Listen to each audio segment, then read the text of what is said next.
Bismillahirrahmanirrahim. Assalamualaikum warahmatullahi wabarakatuh.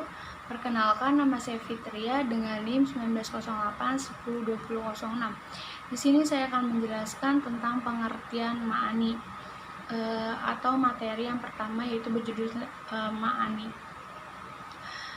Kata ma'ani merupakan bentuk jamak dari ma'ani. Secara leksikal, kata tersebut berarti maksud, arti, atau makna, dan para ahli bayan mendefinisikannya sebagai pengungkapkan melalui ucapan tentang sesuatu yang ada dalam pikiran atau disebut juga sebagai gambaran dari pikiran tersebut. Yang kedua, atau sedangkan menurut istilah, ilmu ma'ani adalah ilmu yang mengetahui hal-hal ihlau lafaz bahasa Arab yang sesuai dengan tuntunan situasi dan kondisi.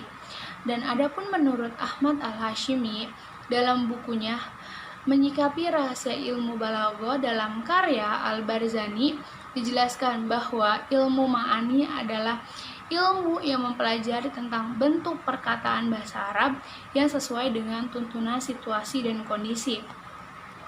Adapun ruang lingkup dari ilmu ma'ani ada 5. Yang pertama, khobar atau kalimat berita.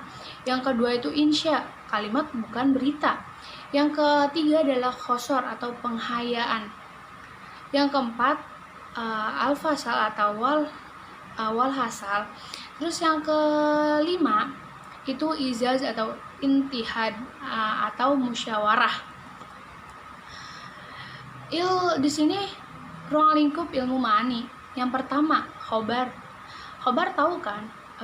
Khobar itu berita, disebutnya dengan berita. Terus sedangkan menurut etimologi, kalam khobar adalah kalam yang mengandung kebenaran dan kedustaan karena zatnya. Di sini ada contoh Abu Kaja'ah. Terus ruang lingkup yang kedua atau tata cara menyampaikan khobar kepada muhatab. Adapun tata cara menyampaikan khobar kepada muhatab ada 3.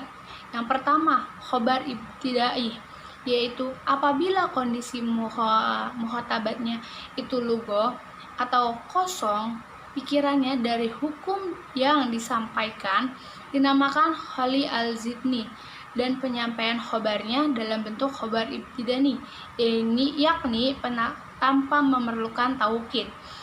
Contohnya, ahoka kodama, saudaramu telah datang. Terus yang kedua, khobar talabi.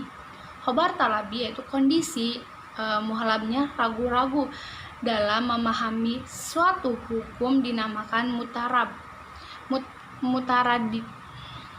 Penyampaian dalam bentuk khobar talabi yakni menambahkan satu taukid. Yang contohnya inna akhoka kodama, sesungguhnya saudaramu telah datang. Terus yang ketiga, khobar inkari, yaitu apabila kondisi mutahabatnya tidak percaya atau tidak yakin hukum yang disampaikan atau dinamakan munkir, dan penyampaian khobarnya dalam bentuk khobar inkari, yakni menggunakan lebih satu taukid. Contohnya, wallahu inna akhoka kodama, demi Allah sesungguhnya saudaramu telah datang. Yang ketiga atau tujuannya adalah adapun tujuan kalam khobar yaitu yang pertama, al-faidah al-khobar, adalah satu kolom khobari yang diucapkan kepada orang yang belum tahu sama sekali isi perkataan itu. Di sini ada contoh, Umar bin Abdul Aziz tidak pernah mengambil sedikit pun harta dari baitul mal atau zakat mal. Terus yang B, lazim al-faid, adalah suatu kolom atau kalam khobari yang diucapkan kepada orang yang sudah mengetahui isi dari pembicara tersebut.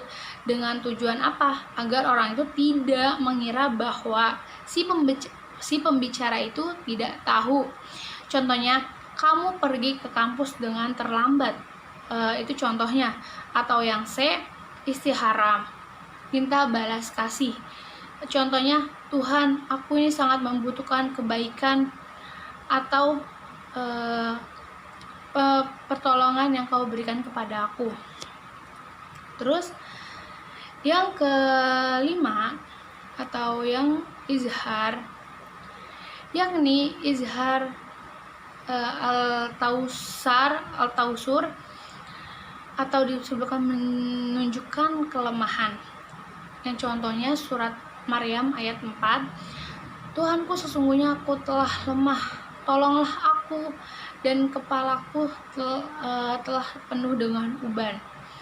Terus contoh yang diberikan atau perhatikan atau izhar at-tasaur, sesungguhnya Allah telah memberikan anak perempuan dan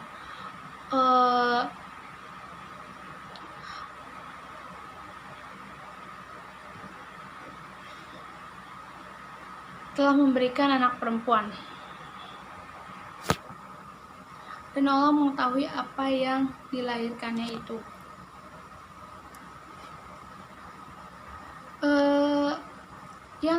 Yang F, al-fair atau kesombongan.